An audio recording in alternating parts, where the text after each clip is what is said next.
Buenos días con todos y con todas. La última vez que me acerqué a la Asamblea Nacional y les hice una propuesta en el marco de una discusión de ley, el municipio de Quito pudo verse beneficiado del cobro de 53.8 millones de dólares de una amplia cartera vencida que yo heredé. ¿Cuál fue el contexto en esa ocasión? El presidente Noboa había planteado una ley donde se incluía una remisión tributaria. Quito no la había hecho. Y lo que planteé es que los municipios que estemos en capacidad y que de manera voluntaria nos sumemos a esa remisión, podamos cobrar las carteras vencidas que tenemos en cada uno de nuestros territorios. En efecto, Quito se vio beneficiado de 53.8 millones de dólares. No hubiéramos cobrado esa cantidad de dinero si la Asamblea no tomaba en consideración la propuesta que le hicimos. Hoy el contexto termina siendo parecido. El presidente de la República ha enviado una ley para enfrentar la crisis energética que vive el país. Y enviado el día de ayer tanto a la presidenta de la Asamblea como la presidenta y vicepresidente de la comisión donde se trata ese proyecto de ley, que se tome en consideración algunos elementos más bien formales, pero dos son elementos de peso, de fondo.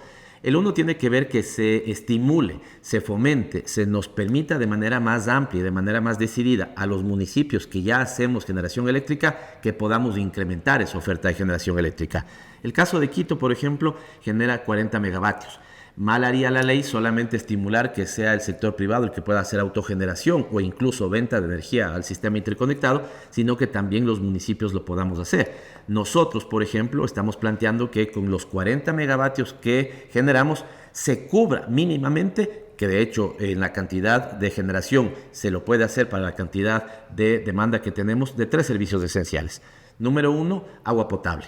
Hemos llegado a un acuerdo. Yo quiero agradecer aquí a la empresa eléctrica, a la Autoridad Eléctrica Nacional también, porque hemos pedido, por ejemplo, que no se corte los primarios donde se encuentran plantas de bombeo de agua que abastecen a los barrios altos de la capital de la República. Además, ¿con qué argumento? Si nosotros estamos generando, esta demanda debe cubrirse con la generación que nosotros estamos haciendo. Segundo, Metro de Quito. Esa demanda de energía que Metro de Quito utiliza cotidianamente está cubierta con la generación que nosotros hacemos.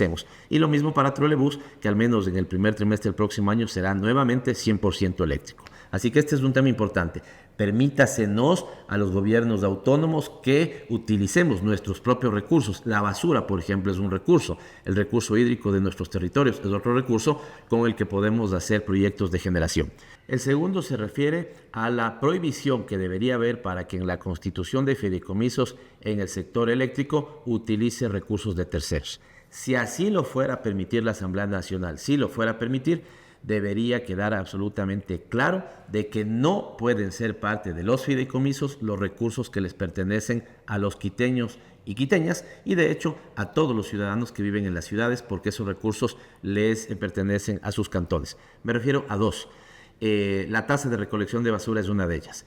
Los quiteños y las quiteñas que pagan su factura, que pagan su planilla de luz eléctrica, están pagando la tasa de recolección de basura. Y esto es fundamental para los municipios. Por lo tanto, mal se haría en que un fideicomiso hecho para el sector eléctrico incluya recursos que no le pertenecen a la empresa eléctrica ni al gobierno nacional, sino que le pertenecen a la ciudad capital y son para la recolección de basura. Y el segundo tiene que ver con el tema de bomberos.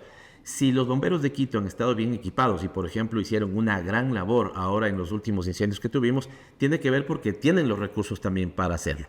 Y esto está canalizado desde la planilla que pagamos en la luz eléctrica.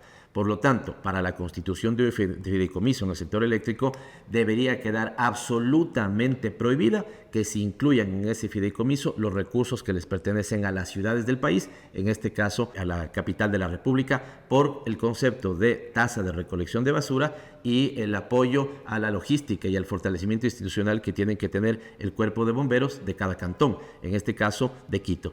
Espero que la Asamblea Nacional valore estos dos elementos para que se estimule, se fomente y se nos permita ampliar a quienes ya hacemos generación eléctrica la posibilidad de entregarle más megavatios al país que deben ser retribuidos también para beneficio de nuestras ciudades, y la segunda, que quede prohibido de que los fideicomisos incluyan recursos que no le pertenecen al gobierno nacional, sino que son de las ciudades del país. Muchísimas gracias.